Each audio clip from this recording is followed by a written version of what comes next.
Бисмиллах деп, бүгін сіздермен қамыр ашталмайтын қуыруды білмейтін қыздар үшін осындай жұмсақ қамырын ашып әуре болмайтын ыстықтай жесеңіздер сыры осылай созылып тұратын корндықтың рецептісін ұсынамын қыздар. Бір қызығы, бұл корндықты қуырудың қажеті жоқ. Жай ғана қамырға малып салып жіберсеңіздер, өздері осылай айналдырып жүріп қызарып қуырылады.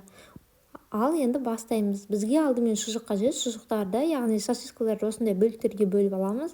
Және сыр керек. Сырымызды да дәл сосисканың размерімен бірдей етіп кесіп бөліп шығамыз. Міне осылай. Сырдың сапасын таңдаңыздар. Менде кәдімгі килограммдық сыр, сіздерге моцарелланы ұсынамын. Ол да жақсы сыр. Одан соң шұжық, сыр және шұжық, яғни сосиска етіп осылай барлығын шпажке тізіп шығамыз қыздар. Міне дайын.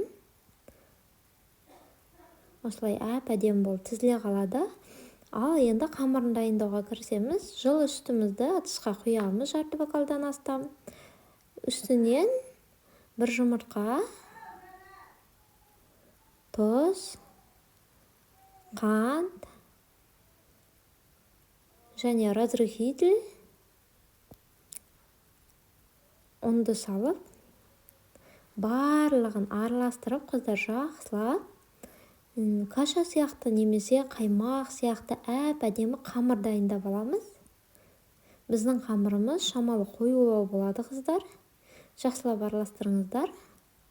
Сол кезде бізде осындай әп-әдемі қамыр дайын болады. Міне біздің қамырымыз дайын. Ал енді қызып тұрған майда орташа отта жаңағы қамырларымызға малып, артығын осылай сілкіп түсіріп тастап, майға салып қуырып аламыз. Осылай тек қана малып салып жіберсеңіздер, қамырға өзін-өзі айналып жүріп осылай қуырыла береді.